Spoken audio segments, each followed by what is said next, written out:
Halo semuanya, kembali di Skominfo menyapa bersama saya Joan Lawak dan sudah hadir di sini Sekretaris Dinas Pemberdayaan Masyarakat Desa Pengendalian Penduduk dan KB Bapak Yusak CH Universitas. Apa kabar? Baik Bapak? Baik. Luar biasa Pak. Ya, dan juga ada bersama kita di sini Ibu Teli F. Etiori selaku Kepala Bidang Kesehatan Masyarakat. Apa kabar Bu? Baik. Baik, puji Tuhan. Ya, kali ini kita akan membahas tentang program keluarga berencana dan stunting dalam membangun daerah. Program keluarga berencana adalah untuk mewujudkan keluarga sehat, bahagia, dan sejahtera. Program ini seringkali disalahartikan sebagai program menolak kehadiran anak.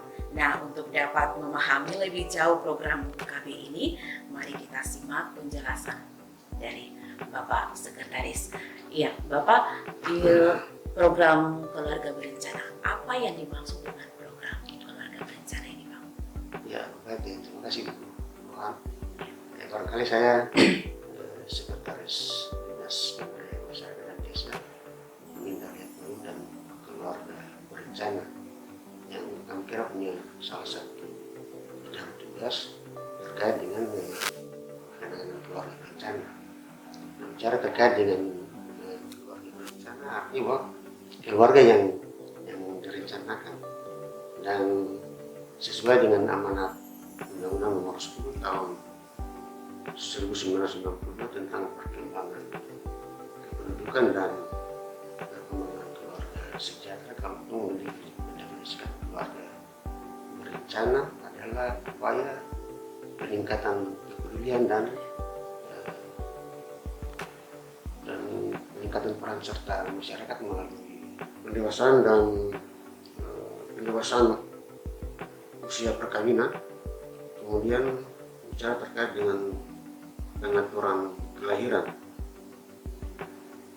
dan pembinaan ketahanan keluarga, peningkatan keluarga kecil sejahtera bahagia, dan kami kira itu yang menjadi esensi dari amanat Undang-Undang Nomor 10 Tahun 1992. Nah, bicara terkait dengan keluarga berencana itu sendiri juga merupakan salah satu upaya pemerintah untuk bagaimana bisa menekan laju pertumbuhan penduduk, kemudian mengatur jarak kelahiran. Sasarannya itu bagaimana bisa meningkatkan derajat kesehatan ibu dan anak, artinya ketika proses-proses persalinan dan pasca melahirkan kan bagaimana mengurangi risiko terhadap kematian ibu itu sendiri, tapi juga bayi yang akan dilahirkan. Karena sasaran dari KB tapi juga pengertian keluarga berencana itu sendiri. Jadi esensi dari keluarga berencana bagaimana bisa merencanakan sebuah keluarga itu harus direncanakan. Ketika seseorang pasangan muda-mudi merencanakan sebuah keluarga, artinya harus direncanakan secara matang, secara lebih baik, sehingga tujuan dari pasangan muda-mudi membentuk sebuah keluarga untuk bagaimana bisa mewujudkan keluarga yang sejahtera itu bisa tercapai. Keluarga yang sejahtera, keluarga yang berkualitas secara fisik dan mental.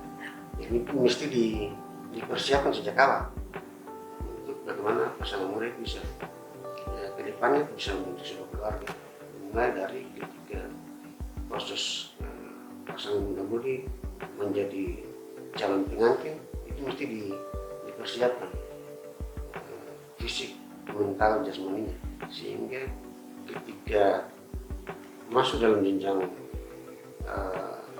pernikahan, artinya pasangannya itu sudah siap untuk menikah, bukan hanya siap untuk menikah, tapi juga siap untuk hamil. Kalau di keluarga berencana sendiri sesuai kebijakan pemerintah pusat, ini kerjasama antara BKKBN dan Kementerian Agama. Kami punya salah satu aplikasi sistem yang sudah terintegrasi secara digital, namanya itu LSMIL, elektronik siap menikah dan siap hamil. Sehingga ketika pasangan muda-mudi yang berkeinginan untuk membentuk sebuah keluarga, itu mesti dipersiapkan sejak lebih awal, minimal 3 bulan sebelum mereka masuk dalam jenjang pernikahan. Itu sudah harus dipersiapkan fisiknya maupun mentalnya, sehingga ketika saat menikah, saat akan hamil itu mereka sudah siap. Nah, di aplikasi itu sendiri itu ada fitur-fitur tertentu yang secara teknis itu nanti di pasangan yang akan menikah itu harus mengisi kondisi kesehatannya secara detail, sehingga ketika 3 bulan sebelum untuk memasuki usia pernikahan itu mereka sudah harus memeriksakan kesehatannya. Kalau perempuan sendiri kan rutin setiap bulan kan harus mengeluarkan darah dalam bentuk menstruasi. Jadi memang rawan sekali ketika saat proses hamil dan melahirkan, kan rawan kekurangan darah. Sehingga itu yang kadang-kadang jadi ketika saat proses hamil dan proses persalinan itu jadi persoalan, jadi masalah. Ketika akan ada proses persalinan dan pendarahan, ketika terjadi kan dia rawan sekali terhadap kondisi kesehatan, tapi juga kondisi kejiwaan dari calon ibu atau ibu yang akan persalinan dan melahirkan. Dan kondisi kesehatan fisik mental juga akan sangat berpengaruh terhadap janin atau anak yang akan dilahirkan, sehingga kaitannya dengan penanganan stunting ini kan ya berpengaruh terhadap calon bayi yang akan dilahirkan. Harapan pemerintah daerah itu berusaha untuk menurunkan angka stunting di tahun 2024 sekitar 14%. Nah, program ini akan berhasil kalau calon pengantin atau calon ibu, calon kepala keluarga yang dipersiapkan dari awal, dari calon pengantinnya, kondisi reproduksi pria, tapi juga kondisi kesehatan fisik calon ibu, sehingga ketika proses pernikahan dan proses hubungan suami istri terjadi dan ketika hamil dan proses persalinan dan pasca melahirkan, berharap bahwa calon bayi yang dilahirkan itu sehat, artinya bisa bebas dari persoalan stunting. Bicara persoalan stunting ini kan pengertiannya itu kondisi gagal tumbuh kembang anak karena asupan gizi yang terhambat. Ini asupan gizi yang terhambat karena berbagai faktor, salah satunya kondisi kesehatan ibu dan anak, pra dan pasca persalinan. Itu menjadi esensi yang mesti dikawal betul, dan tentu menjadi tanggung jawab kami untuk bagaimana terus menyuarakan, mensosialisasikan terkait dengan hal ini, penanganan keluarga berencana yang mengurai sasarannya mengurangi angka stunting di kabupaten Parungan. Iya Bapak, kalau boleh tahu dalam bentuk apa saja itu pelayanan kami? Kami bicara terkait dengan pelayanan kami kan ada banyak cara yang dapat dilakukan prosedur kami yang umumnya kalau kita bisa lihat dari pelayanan kesehatan khusus untuk penanganan kami yang paling umum itu ada berbagai macam prosedur pelayanan kami. Ada dari sekian, ada 7 prosedur pelayanan kami. Salah satunya itu kontrasepsi alami. Kontrasepsi alami itu artinya seluruh proses yang dilakukan atau betul yang dilakukan dengan menghitung masa subur wanita secara manual.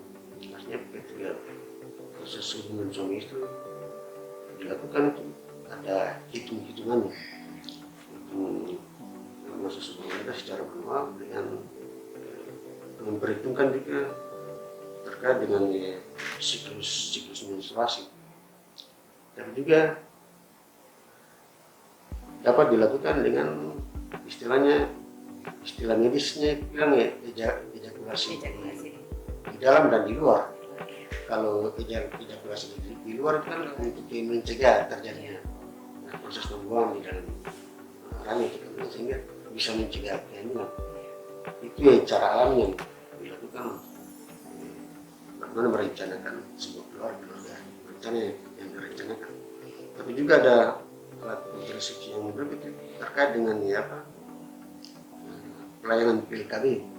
PKB itu kan bisa dikonsumsi ada per hari, juga program dan umumnya kan biasa digunakan oleh pasangan suami istri yang merencanakan kehamilan. Dan memang betul bahwa terkait dengan hubungan sebuah keluarga untuk menjaga kesehatan ibu dan anak, jarak antara kehamilan mesti direncanakan idealnya 3 sampai 5 tahun jarak antara anak pertama dan anak kedua, ketiga dan seterusnya, sehingga kondisi kesehatan ibu bisa terjaga. Selanjutnya juga ada alat kontrasepsi. Kalau kondom pria pasti bapak dan ibu kan sudah umum melakukan untuk alatnya, alat kondom yang dipasang di alat kelamin pria.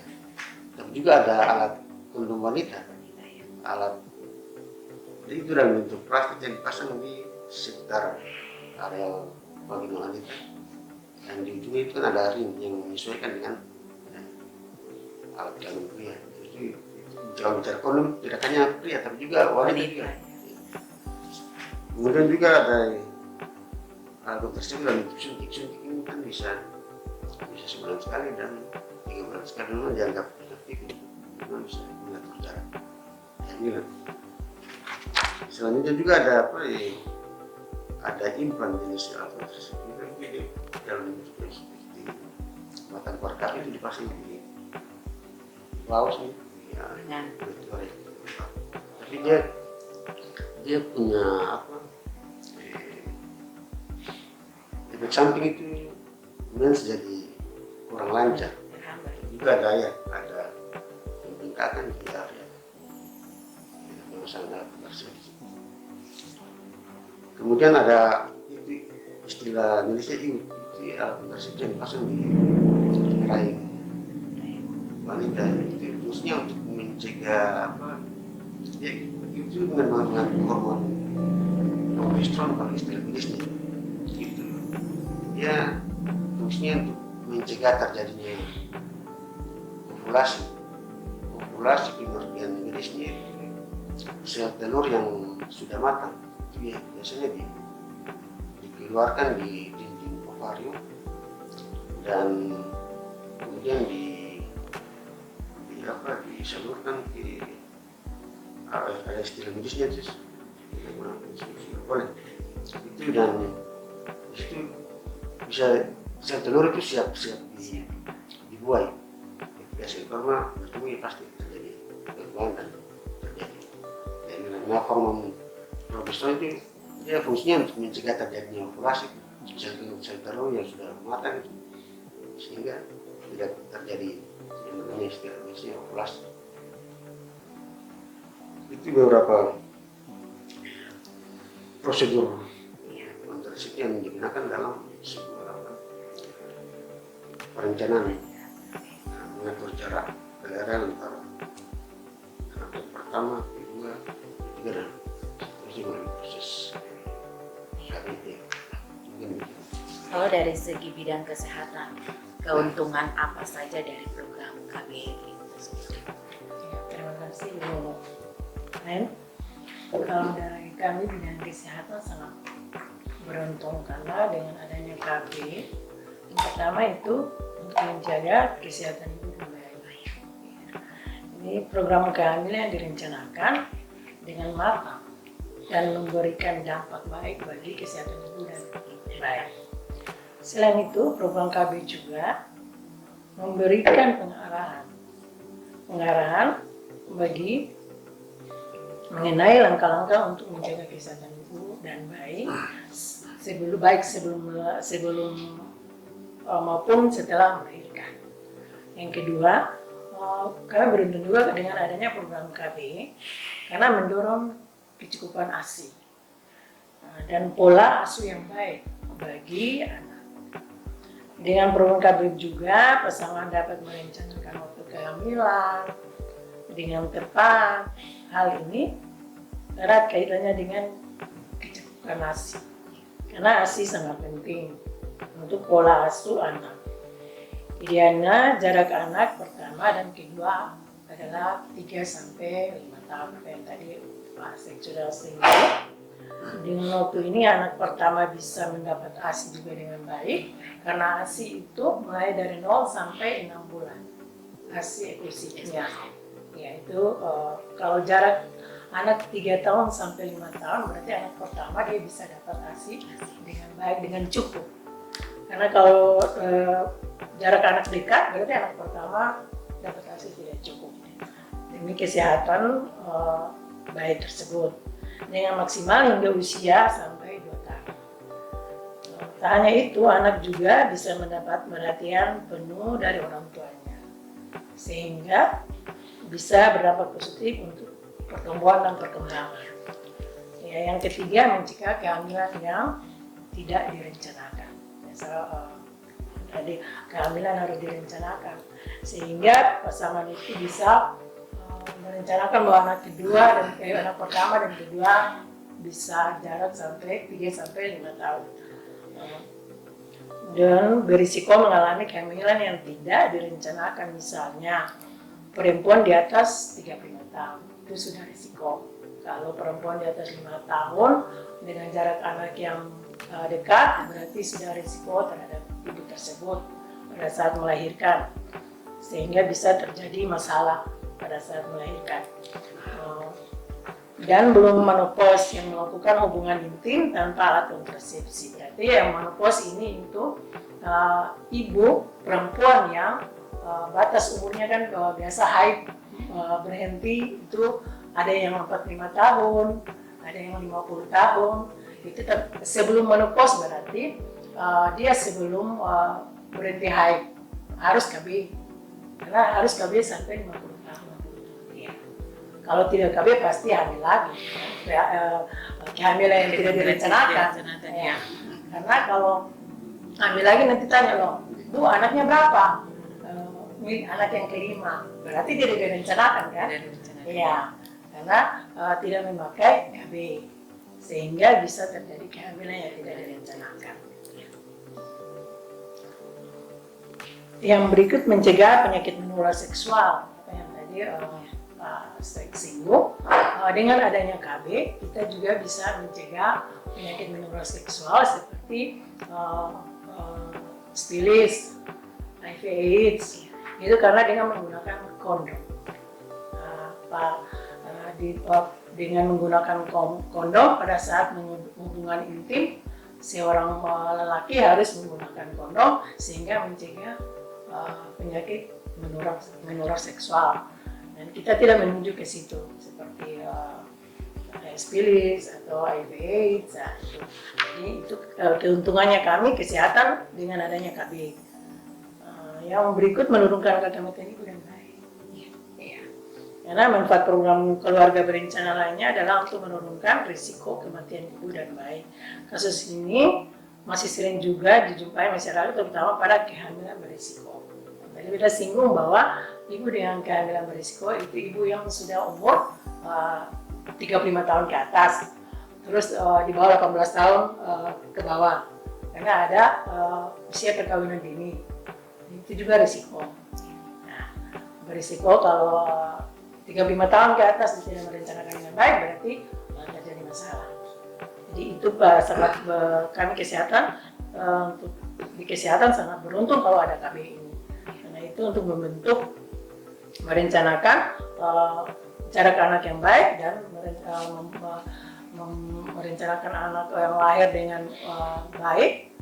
Usia ibu juga pada saat melahirkan juga ideal dan anak yang berkualitas. Ya. Terus yang berikut kita juga membentuk keluarga yang berkualitas. Ya. Semua yang direncanakan dengan baik juga bisa berubah baik dalam hal ini merencanakan kehamilan dan jumlah anak. Ya. Bukan cuma masalah waktu, tetapi juga masalah sosial ekonomi. Kalau anak banyak, ya, kalau masalah ekonomi nih, kita punya anak lebih dari 3, berarti direncanakan anak yang pertama, yang kedua, yang ketiga ini mau pendidikannya apa, terus apakah bisa dari ekonomi, maka bisa pendidikan anak-anak ini bisa dilanjutkan nantinya. Apalagi jarak anak yang dekat dan anak yang banyak. Jadi mungkin itu. Jadi keuntungan kami di dinas di kesehatan itu kalau dengan adanya KB dari tujuan manfaat program keluarga berencana di atas, Anda bisa melihat bahwa program KB tidak ada kaitannya dengan menolak kehadiran anak, tetapi menjalankan, bukan menolak. Ya, itu. Mungkin itu yang perlu saya sampaikan. Iya, Bapak, kalau boleh tahu kenapa di Indonesia ini ada program KB? Program KB ini program nasional dan sasarannya itu yang pertama itu untuk menekan laju pertumbuhan penduduk, tapi juga bagaimana untuk menyeimbangkan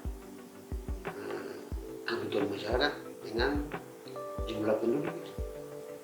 Artinya ketika ketemu kebutuhan pangan misalnya, kalau dibandingkan dengan jumlah penduduk yang besar, otomatis permintaan terhadap masukan pangan juga besar.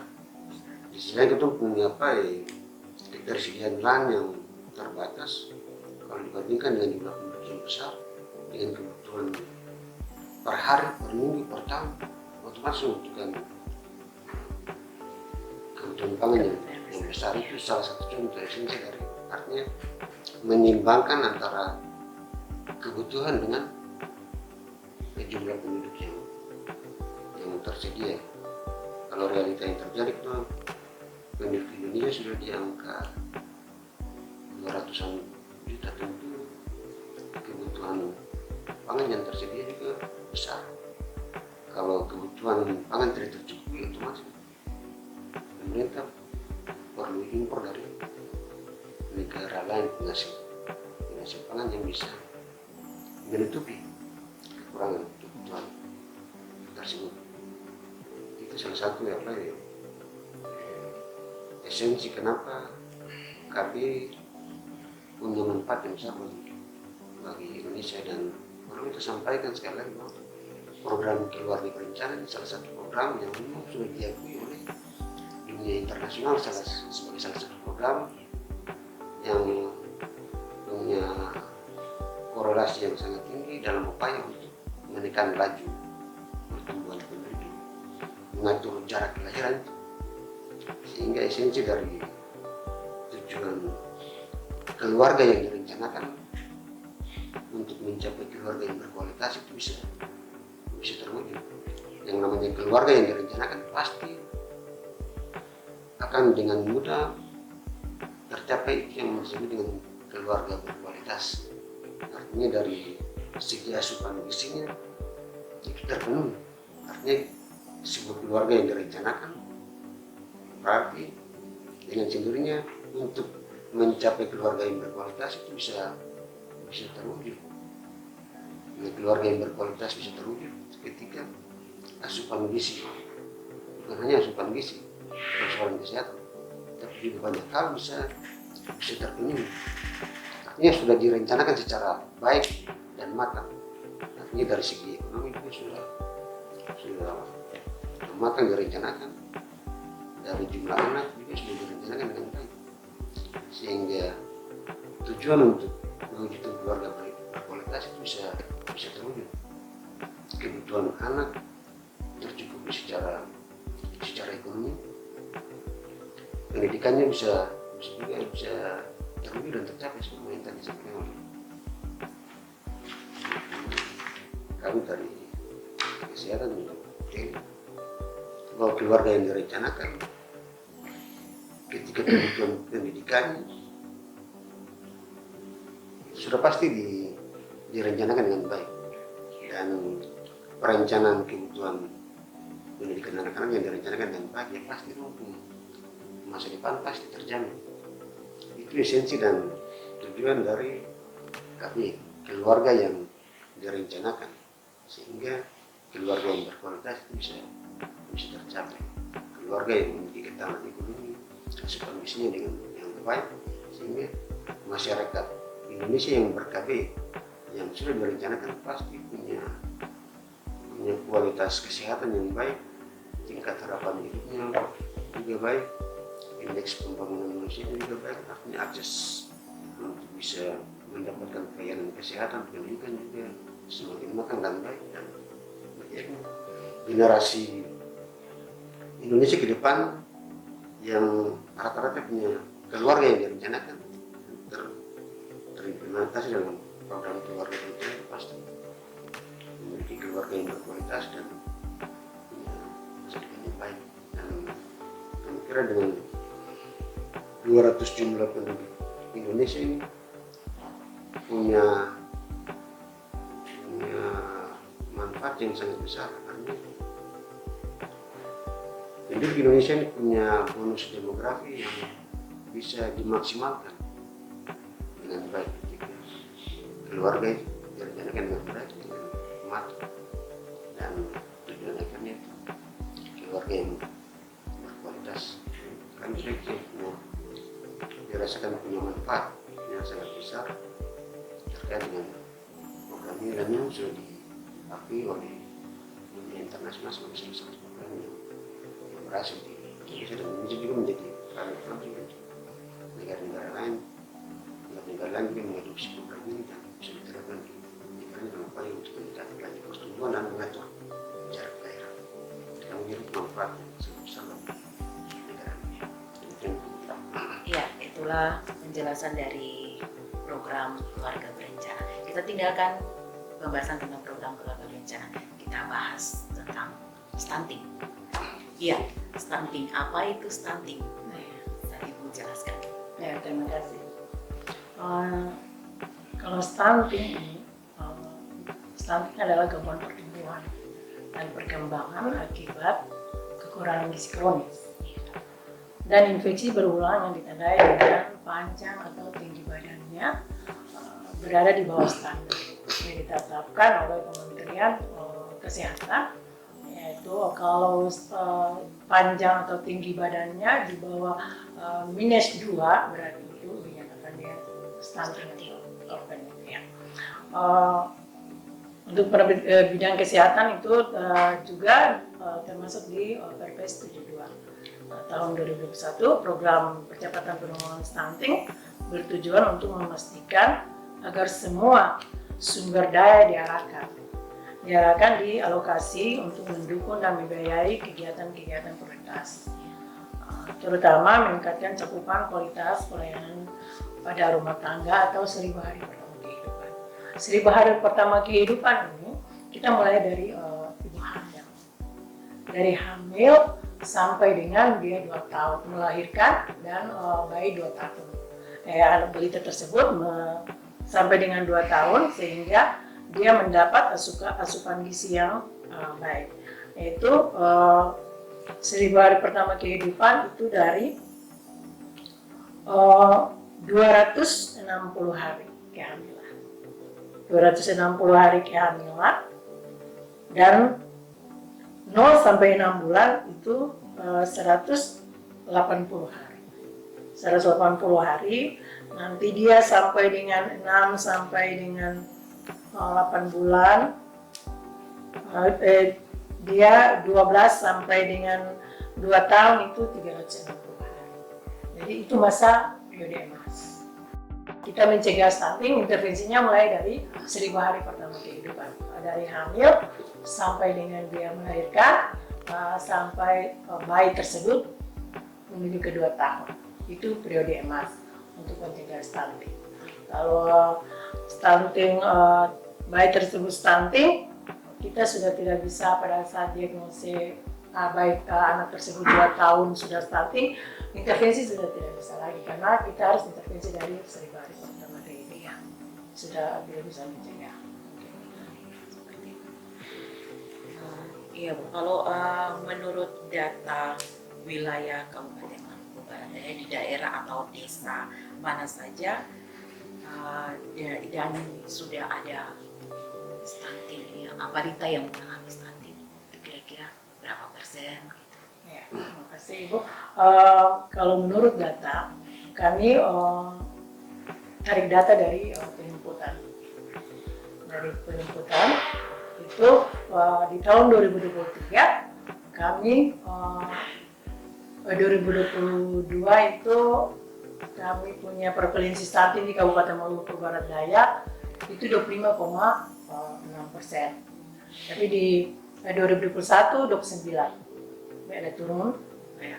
Jadi kita menganalisa data. Setelah menganalisa data penjemputan dari teman-teman atau PPPGBM itu dan data survei SSDI itu kami menganalisa dan bersama-sama dengan OPD-OPD yang terkait itu ada kegiatan di daerah itu kegiatan mulai dari aksi 1 sampai aksi 8 bersama lintas sektor dari data kesehatan dan menganalisa itu ada tentukan lokus stunting itu di 2023 itu ada 10 lokus yang prevalensi stuntingnya tinggi itu desa dan kecamatan dan di 2024 itu ada 14 desa lokus itu berdasarkan analisa situasi bersama-sama dengan lintas sektor yang ada sesuai dengan prevalensi stunting yang tertinggi itu desa dan kecamatan ada di 2003 ada 10 dan di 2024 nanti itu ada 14 desa dan kecamatan. Itu sesuai dengan prevalensi stunting yang tertinggi di masing-masing kecamatan dan desa. Itu kami bersama-sama dengan lintas sektor OPD-OPD yang terkait untuk menganalisa data dari Dinas Kesehatan untuk menentukan lokus-lokus stunting. Dan intervensinya itu di lokus-lokus stunting tersebut. Oke, sekarang saya mau tanya harapan dari Bapak Ibu mengenai ke depannya itu seperti apa harapannya?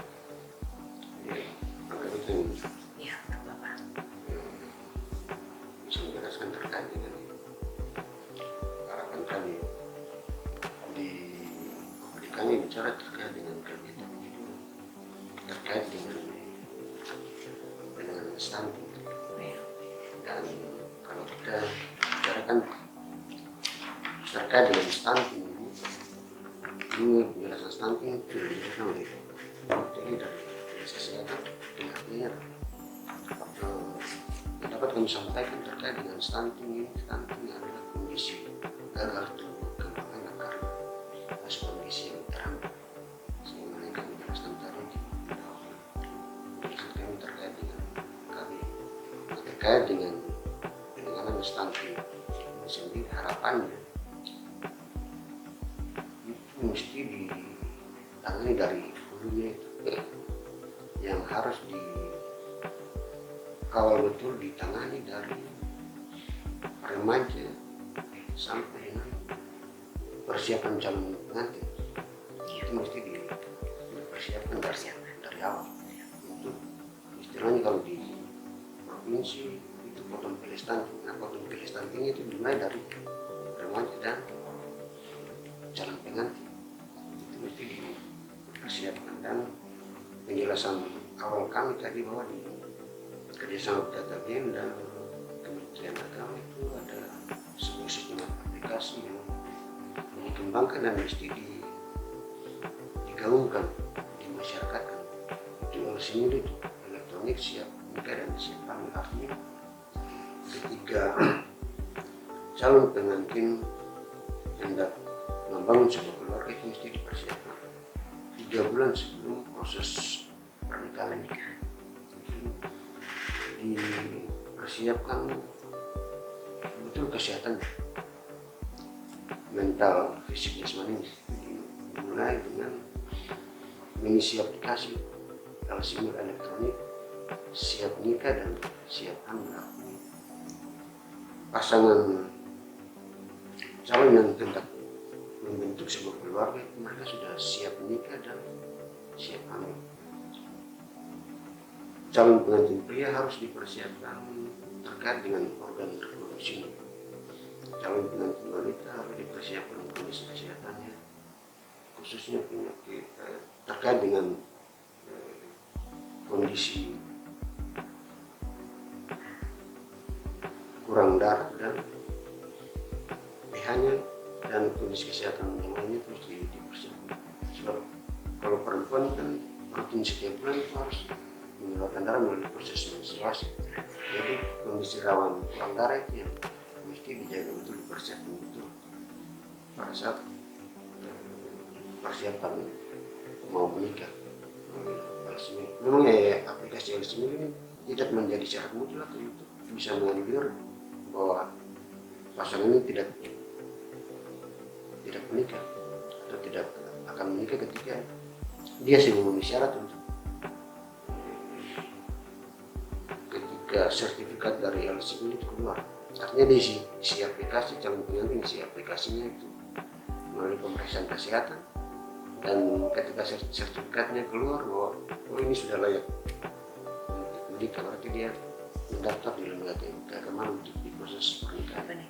Tapi ketika sertifikatnya keluar bahwa ini layak untuk menikah, artinya belum layak menikah bukan berarti bahwa menganulir pasangan tersebut untuk lanjut ke jenjang berikutnya. Tetapi itu 3 bulan tersisa itu menjadi waktu bagi tim pendamping keluarga bekerja. Tim pendamping keluarga itu terdiri dari bidan, tim penggerak pengacara, petugas lapangan keluarga berencana atau PKB, pendamping keluarga berencana. Itu mereka punya tugas untuk mendampingi pasangan calon pengantin untuk bagaimana mempersiapkan kondisi kesehatan dan kondisi fisik dan mentalnya, sehingga 3 bulan tersebut itu dipantau betul, dipersiapkan betul, diobati agar kalau ada kurang darah atau penyakit bawaan lainnya itu diobati, diperiksa dan dipersiapkan betul untuk 3 bulan tersebut, sehingga saatnya mereka sudah siap menikah dan siap hamil, sehingga betul-betul ketika mereka menikah dan saatnya ketika calon ibu itu hamil dan melahirkan, maka sudah dipastikan bahwa bayi yang ada dalam kandungan itu betul-betul sehat jasmaninya, dan ketika proses melahirkan pasti akan sehat pula bayi yang dilahirkan, dengan tentu asupan gizi dari ibu hamil dan pasca melahirkan ketika bayi dilahirkan itu dipantau diawasi betul di 0 bulan sampai 9 bulan di dalam usia kandungan, dan ketika pasca melahirkan 0 bulan sampai 6 bulan pertama hari kehidupan itu dijaga betul dengan asupan ASI dan MPASI, makanan pendamping ASI, sehingga stunting itu bisa dicegah. Dan di Maluku Barat Daya ya, upaya untuk menekan angka stunting itu dimulai dari calon pengantin yang mesti dipersiapkan melalui upaya-upaya yang dilakukan. Kemarin dari provinsi sudah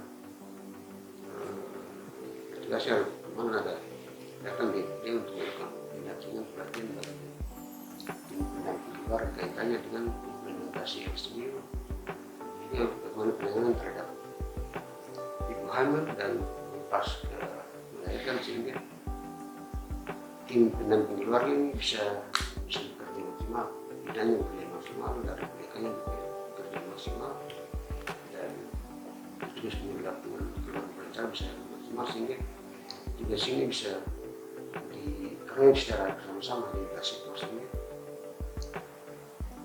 2024 untuk bagaimana menurunkan angka stunting 14% itu bisa dicapai.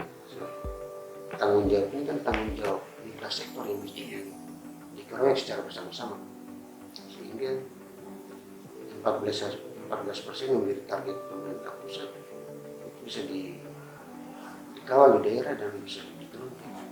Nah, angka stunting di Kabupaten Muara kan tersebar di desa dan kecamatan, dan ini menjadi tanggung jawab bersama. Sebab bicara stunting kan masalah yang kronis bagi anak-anak. Kalau bicara stunting, bicara ukuran berat badan tinggi badan, kalau orang stunting sudah pasti pendek, dan pendek belum tentu stunting. Ya, kalau bicara stunting kan berkaitan dengan kasus kondisi yang bisa diserap. Kalau tidak bisa terserap ya pasti stunting. Jadi tanggung jawab kami di DPMD dan juga di Dinas Kesehatan, tapi juga lintas sektor. Sebab bicara stunting kan banyak faktor yang mempengaruhi, tidak hanya dari segi kesehatannya sih, tapi juga dari kondisi sosial ekonomi. Masalah kemiskinan misalnya kan paling berpengaruh terhadap persoalan stunting. Bagaimana asupan gizinya bisa tercukupi? Kan bicara terkait dengan kondisi ekonomi keluarga. Kalau kondisi ekonomi keluarga bisa baik, ya itu pasti asupan gizi bisa tercukupi. Bersyukur dalam beberapa tahun belakangan ini pemerintah punya program pengendalian kemiskinan melalui penyaluran dana desa, dan kami di DPMD punya tanggung jawab bisa mengawal itu program kegiatan di desa. Itu mesti ada laporan konvergensi stunting di desa, itu menjadi dasar pelaporan ke pemerintah pusat penyaluran dana desa. Dan ya, di samping program padat karya di desa, program yang ada bidang pelaksanaan lingkungan di desa, bidang pemberdayaan di desa, yang kami kira bidang-bidang ini yang punya intervensi langsung, punya kaitan langsung dengan upaya-upaya penanganan kemiskinan di desa, dengan menggerakkan ekonomi di desa melalui penyaluran dana desa. Tapi juga bagaimana bisa menekan angka stunting di desa. Memang sudah sangat tepat kebijakan pemerintah pusat, tinggal implementasinya di daerah dan desa. Tapi juga keinginan, kemauan dari seluruh pimpinan desa, aparatur desa, bagaimana bisa mengimplementasikan itu kerja yang betul, kerja yang baik untuk kesejahteraan, kemajuan di desa dengan menggerakkan ekonomi desa melalui penyaluran penggunaan dan sehingga ekonomi masyarakat desa bisa meningkat, masyarakat bisa sehat dan sejahtera, dan otomatis stuntingnya itu bisa ditekan minimal 14% di tahun 2024. Mungkin itu yang dapat kami sampaikan berkaitan dengan tugas kami di DPMD yang bicara terkait dengan desa, keluarga berencana, terkait dengan stunting. Mungkin harapan dari Ibu Sabit. Ya, makasih Bu. Kalau harapan kami itu untuk upaya penanggulangan penurunan angka stunting membutuhkan kerjasama yang melibatkan semua sektor di sekitar, ya, mulai dari kabupaten, kecamatan, desa, sehingga serta elemen masyarakat yang terutama ibu PKK, dan juga mengaktifkan kembali secara maksimal fungsi-fungsi posyandu. Karena kalau kita pun balita, tapi kalau kita sentuh di perkembangan juga, dan pada saat tidak pernah kita bawa anak ke posyandu, kita sentuh bahwa perkembangan anak ini seperti apa. Jadi mungkin fungsikan kembali itu posyandu yang sementara betul posyandu jalan, tetapi kesadaran masyarakat, ibu-ibu apakah mau bawa anak-anak tersebut ke posyandu, sehingga ibu-ibu tersebut bisa tahu bahwa kita punya anak ini dia punya perkembangan, pertumbuhan seperti apa. Kalau memang pada awalnya ke posyandu sudah tahu bahwa perkembangan dan pertumbuhan anaknya di bawah standar, atau di bawah garis merah itu di buku kaya, buku kesehatan ibu dan anak. Itu kalau pertumbuhan dan perkembangan anak pada saat ibunya bawa balitanya ke posyandu, kalau pada saat timbang atau pengukuran tinggi badan di bawah garis merah berarti sudah bermasalah. Berarti ibu tersebut sudah tahu bahwa kita punya anak ini dia bermasalah. Bermasalahnya kurang gizi atau tinggi badannya yang tidak sesuai dengan umur, sehingga bisa intervensi. Pada saat itu bisa intervensi mulai dari apa yang tadi Pak saya bilang bahwa kita mulai dari remaja. Makanya program kami di Dinas Kesehatan juga ada punya program itu aksi pemberian tablet tambah darah. Pemberian tablet tambah darah ini mulai dari remaja putri kami sudah melaksanakan di sekolah. Jadi setiap minggu itu pemberian tablet tambah darah. Di situ ada pemberian tablet tambah darah, makanan bergizi dan beraktivitas. Itu sudah bekerja sama dengan Dinas Pendidikan dan juga dengan sekolah UKS, guru UKS, sehingga program itu dia jalan untuk mencegah mulai dari remaja putri. Terus calon pengantin menuju calon pengantin, sehingga dia calon ibu bisa tahu bahwa mulai dari remaja kita mencegah sehingga pada jadi calon ibu dan menuju kehamilan bisa pada saat mau hamil, pada saat rencana kehamilan melahirkanlah anak-anak yang berkualitas, asupan gizinya cukup karena dia sudah tahu dari awal bahwa asupan gizinya seperti apa sehingga saat melahirkan juga bayi tersebut bisa lahir dengan baik dan berkualitas dan mempunyai dampak konkret di lapangan mulai dari intervensi pola makan kelas. Ya, jadi begitu pula imunisasi dasar. Jadi itu harapan kami bekerja sama dengan membutuhkan kerjasama yang baik dengan sektor yang ada, BTU PKK sehingga kita bisa menekan angka stunting di Kabupaten Maluku Barat Daya dengan bekerja sama dengan sektor yang ada sehingga stunting di Maluku Barat Daya ini dapat turun dan di tahun 2024 kita bisa mencapai 14%. Mungkin itu saja harapan kami. Terima kasih. Itulah harapan dari Bapak Ibu kita saat ini. Ayo sukseskan keluarga berencana untuk mengendalikan jumlah penduduk yang seimbang dan berkualitas. Dan tunggu apa lagi? Mari kita semua sama-sama bergerak aktif dalam mencegah stunting. Pastikan anak-anak kita di Maluku Barat Daya tumbuh tinggi dan berprestasi. Ya, terima kasih Bapak Ibu sudah hadir bersama-sama dengan kita di saat ini. Sukses Bapak Ibu. Terima kasih. Tompel stunting di Kabupaten Barat Daya.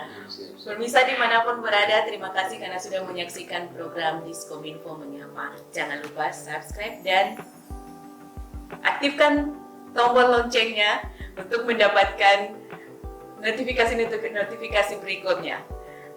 Saya Joanna Mulawal, undur diri.